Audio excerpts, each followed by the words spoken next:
बिस्मिल्लाहिर्रहमानिर्रहीम इय्याका नअबुदु व इय्याका नस्तईन। ख्वातीन पाक हजरात, पहले तो मैं आज अपने रब का बड़ा मशकूर हूँ और अपने वकला का और अपने सपोर्टर्स का कि आज एक खुशखबरी है कि मेरे कागजात नामजदगी जो हैं वो मंजूर हो गए हैं और अब मैं NA 236 के लिए पाकिस्तान तहरीक इंसाफ का कैंडिडेट बनने के काबिल हूँ। जिन बुनियाद पे मेरे कागजात रद्द किए गए थे और जिन साहब ने रद्द करवाने की कोशिश की थी, उनका ताल्लुक जो है वो मजबूर कौमी मूवमेंट और मजबूर कज़ाक मूवमेंट से ताल्लुक़ है। इन दोनों के बारे में मैं अपने पिछले मैसेजेस में जिक्र कर चुका हूँ। ये वो जमात है जिसमें शर्म हया नहीं है, जो पाकिस्तान के अंदर हर हुकूमत के साथ इक़्तिदार लिया, लेकिन जिनकी नुमाइंदगी कर रहे हैं उनके लिए कुछ नहीं लिया। जो इसके लीडरान हैं वो बेतहाशा रईस होके मुल्क से बाहर चले गए।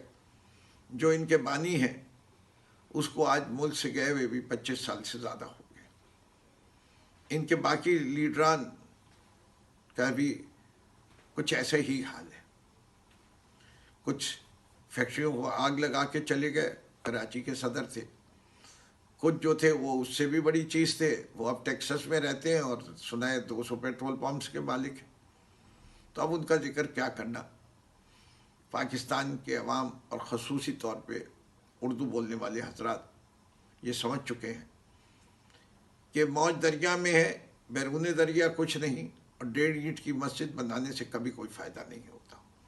हम कौमी धारे की सियासत करेंगे कराची वाले, और हम उस पार्टी का हिस्सा बनेंगे जो कि कौमी सोच रखती हो, जो पाकिस्तान की बेहतरी और बुलंदी के लिए काम करना चाहती हो, जो मौरूसी सियासत पे यकीन नहीं रखती हो, जो लिसानियत पे यकीन नहीं रखती हो, फ़िरका वारियत पे यकीन नहीं रखती हो, और वो वाहिद जमात जिसका लीडर कहते हैं मेरा सब कुछ पाकिस्तान में है, जिसके अंदर अवाम की खिदमत का जो जज्बा है वो शौकत खानम हस्पताल के ज़रिए भी नज़र आता है, नमल यूनिवर्सिटी के ज़रिए भी नज़र आता है, और अल-कादिर यूनिवर्सिटी के लिहाज से भी नज़र आता है, और पाकिस्तान तहरीक इंसाफ के बानी होने के तहत भी नज़र आता। तो मैं समझता हूँ और आज अपने तमाम वोटर्स चाहने वालों से अपील करता हूँ कि हमने ये कैंपेन एक बड़े मोहतात तरीके से चलानी है। हमने अपने किसी वर्कर को एक्सपोज नहीं करना। हम अपनी कैंपेन डिजिटली चलाएंगे। मुझे उसके लिए वॉलंटियर्स चाहिए। मैं आप सबसे कि मेरे @FS नकवी ट्विटर अकाउंट के ऊपर डायरेक्ट मैसेज भेजिए, मुझे ईमेल कीजिए fsn4pti@gmail.com। दोबारा कह देता हूँ, fsn4pti@gmail.com। और मुझे जो है वो आप जो है वो मेरे नंबर जो कि आप लोगों के पास हैं उसके ऊपर भी व्हाट्सएप कर सकते हैं। मेरा एक नंबर 0317-317-2040 भी है, जिसके ऊपर आप व्हाट्सएप कर सकते हैं। हमें वॉलंटियर्स की ज़रूरत है, पोलिंग एजेंट्स की ज़रूरत है, हमने डिजिटल कैंपेन्स चलानी है, ब्लॉक कोड वाइज वर्कर चाहिए। मैं उम्मीद करता हूँ कि आप लोग सब हमसे रब्ता कायम करेंगे और हम इंशाअल्लाह ये सीट अपने लीडर को तोहफे में देंगे कि हम एक दफ़ा फिर पाकिस्तान की उस क़ुव्वत को इक़्तिदार में ला सकें जो चोरों लुटेरों से बचाएगी, जो पाकिस्तान के लिए एक मुस्बत सोच रखती है, जहां हम पाक फ़ौज को उसके आईनी किरदार के तहत उसको सराहते हुए हमारी किसी से जंग नहीं है। हमारी जंग जो है वो आइन की जंग है। हम चाहते हैं कि हमारे मुल्क के तमाम इदारे खुद मुख्तार भी हों, लेकिन उनके अपनी हदों में खुद मुख्तारी हो।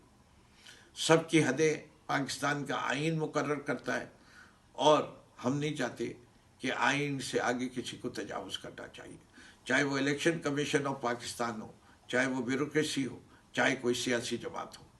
मैं इसलिए ये समझता हूँ कि पाकिस्तान तहरीक इंसाफ का जब मैनिफेस्टो आएगा, जो कि अगले चंद दिनों में आने वाला है, इंशाल्लाह इतवार के दिन भी हम एक और जलसा कर रहे हैं, उसके अंदर कुछ उसके नुकात आएंगे, बाकी नुकात आते रहेंगे।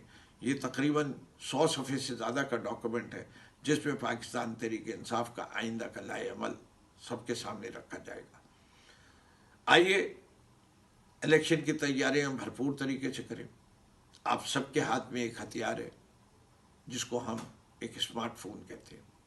उस हथियार का बेहतरीन इस्तेमाल ये है कि हक का पैगाम हर जगह आप भी पहुंचाइए, हम भी पहुंचाएंगे। पाकिस्तान जिंदाबाद।